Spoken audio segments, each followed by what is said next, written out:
All right, YouTube. I think I'm gonna mess around with this water pump. It's a Worthington, and I found an ID tag right here. So I'm assuming it's a 6-inch bore, 4-inch stroke, and then it's just 6, so I don't know. But yeah, Worthington. I was able to get this side to move by putting a bar on it, and I moved it about, I don't know, 3 inches. And it can move, it travels more, but this is called a duplex, I believe. What that means is this cylinder here travels over and runs this D valve, which this D valve goes to that cylinder, this D valve goes to that cylinder. So one cylinder runs the valve gear for the opposite cylinder, and that's what keeps them in time. And this D valve, it's called a D valve. It's actually the same exact, if you look at that, it's actually the same exact style valve that's on my steam locomotive here. And pretty much all it is a cup that slides back and forth in here. I don't quite know why it's called D, because it's actually kind of a square, but it covers an exhaust port, opens an intake, you know, for each cylinder, because it's double acting. And is that cricket, or is that just the way that looks? Huh. Anyways, so I got these are called cylinder cocks. You can see them on this one pretty well here. You open this up, and what that allows is, because steam condenses, it doesn't hydrolock the cylinder, it lets the water come out. I took all of the cylinder cocks off of this one. I was putting air into one, but you can see the oil came out. But on this side, when I got it, was laying on its side, was in the mud. And so the water would collect to this side. That's the side that has to be froze. I cannot get this side to budge. I loosened the packing nut. I got that D valve on this side to move, but I mean, we're talking barely. I was driving on it with a aluminum drift, and I got it to budge back and forth, but not easily yet. The other side, that side, everything on that side moves over quite easily. So we'll see here. I think only thing I got left to do, like I said, this side moves freely, but because the valve gear that it's attached to is on this side, it goes in a bind a little bit. So I pulled the 3/8 plug there and was able to get oil in it. Got oil to run down, got everything moving, but I can't get this side to move. So I think today I'm gonna pull the cylinder head off, and I'm afraid of what I might see, but I'm hoping that I can possibly get a, punch on it or something and hit it and see if I can get it to break loose. I'm sure it's gonna be nasty. You can see right here, rust had fallen out when I pulled it's 1/4-inch pipe plugs on the bottom with little like ball valves, and rust came out. So also, the reason why there's a pipe fitting right there is I tried putting air into the cylinder, and it just lifted the D valve and blew air back through the exhaust, because it's all frozen. And so yeah, I think that's what we're gonna do, is I'll get a 3/4-inch breaker bar on there and see if I can stand on them, break those nuts loose. I don't know, we'll see. All right, guys, I got all of them broke loose except for this one. So there, they all went out pretty easy.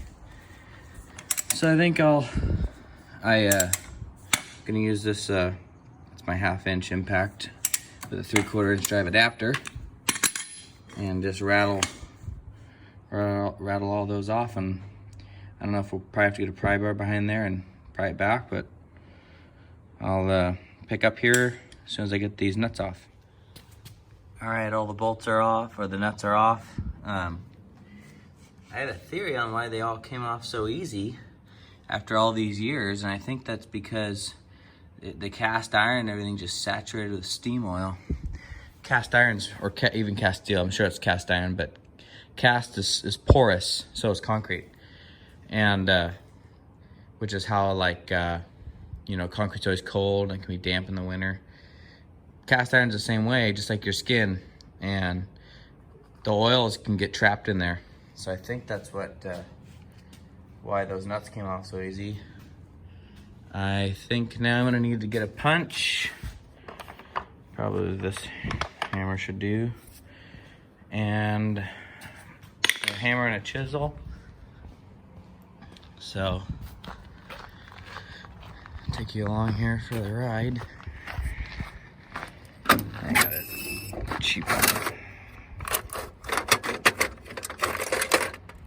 That was pretty beat up. I thought that was in better shape. I've got some new ones somewhere.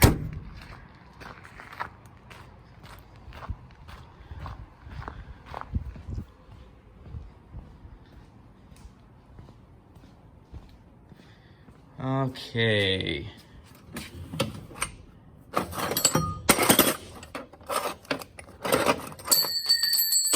bought a bunch of new chisels. You'd think but they're hard with freight. I just don't really trust them. But I like this one. That's the one I want right there. That's a good one.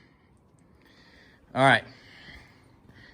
I'm gonna try driving this around the edges real gently without damaging it, and I'll pick back up here in a minute. All right, YouTube, I got her apart. Definitely debris in there. Like, another thing I was gonna say is when George and I put air to this, we blew out a mouse nest with mice in it. So I need to vacuum all that. It's actually not near as bad a shape as I was expecting. Now, you don't really know what's on the backside, but I was able to get that. That's the free one. So, yeah, I think I'm gonna wire wheel this, see if I can clean it up and put a drift on it. Maybe just give it a tap, see if I can get it to bust loose.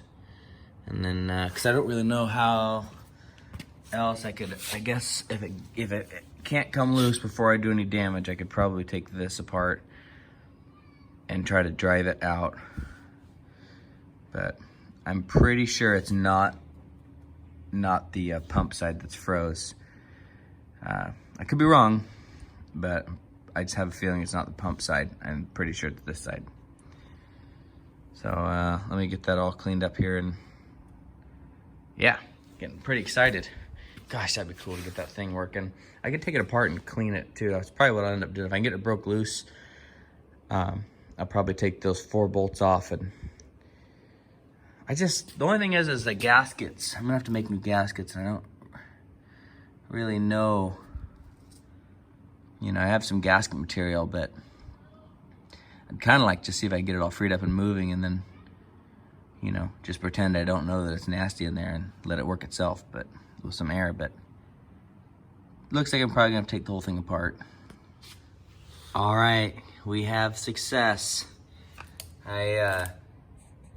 Doesn't look very good there, but a couple taps with the persuasion there, just not even hits, just some taps, like some kind of like fall taps that got it loose. Now, that looks bad, and it probably is bad, but I had a Model A motor one time that was in worse shape than this. I wire wheeled it and licked it with a hone, and now it's a running motor. So I don't know the tolerance on these steam engines, if they're really critical or not, but I think what I'm gonna do is get them wire wheeled here and just kind of, you know, clean it up. I'm hoping that those rings kind of cut the high spots. I don't know if they will or not. It might be a horrible idea, but I'm gonna wire wheel it anyhow, spray it with some oil, and see if I can tap it around a little bit. So, super cool. I drove back with a chunk of wood, both of them, about as far back as I could, and wire wheeled them there. This one especially is in pretty rough shape. That one is not, but you can see, you can see how rough it is in there. I think it'll come loose, and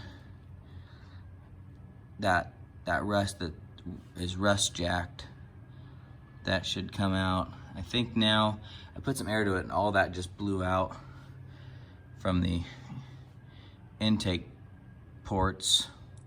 So I probably need to pull that steam chest off, those big 4 bolts. I don't know how easy those ones are gonna come out, but I didn't think those were gonna come out easy either. So I think I'm gonna pull those off and then probably call that a wrap for today so we can look inside and see what kind of shape it's in.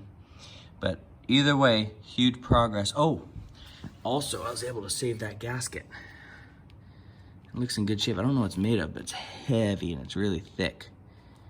So I don't know if it's a paper or, but I'm probably gonna, I don't know, maybe reuse it, I don't know, maybe make another one, but either way, that one's fully intact with no rips or tears. So it'll at least be good for making a template. All right, let's get to it. Those ones were a little bit more of a struggle, but they're all loose. You can see where I was reefing on that thing with a hammer to get those loose, but they came, once they came loose, they backed right out pretty easily. So, I'm nervous.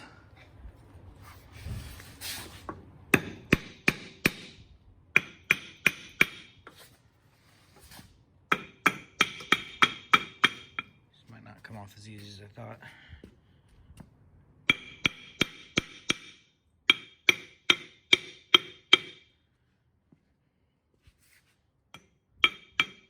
Bounce it now.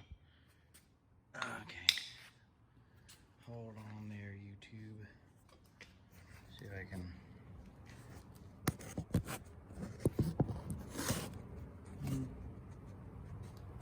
This isn't as easy as the guy thought.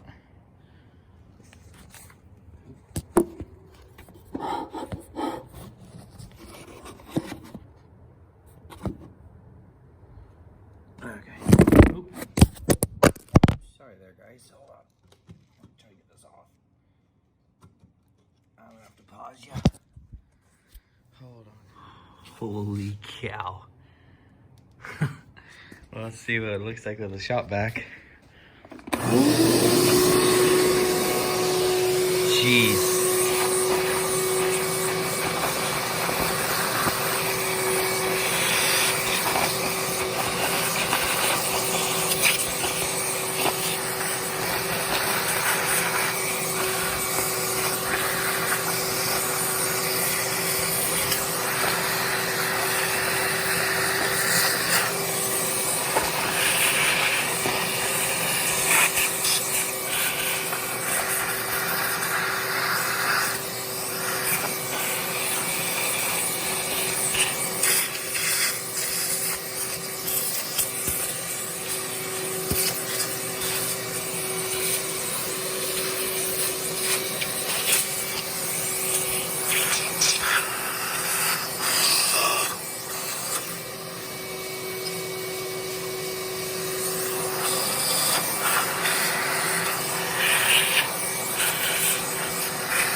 Well, now you can see that these aren't really a D. It looks like they're a little different style, but there's a port right there that'll feed this way to push the cylinder this way. This one's covered. And I don't quite understand how oh, okay, and so when this is a D valve, it's just different, and then it exhausts through that pipe fitting right there. That's 1-inch pipe. That's exhaust. So, anyways, it definitely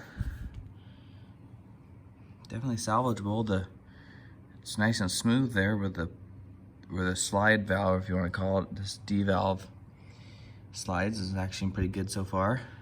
I'm sure if I bang it around and get some penetrating oil on everything, take these off and get it all apart and cleaned up,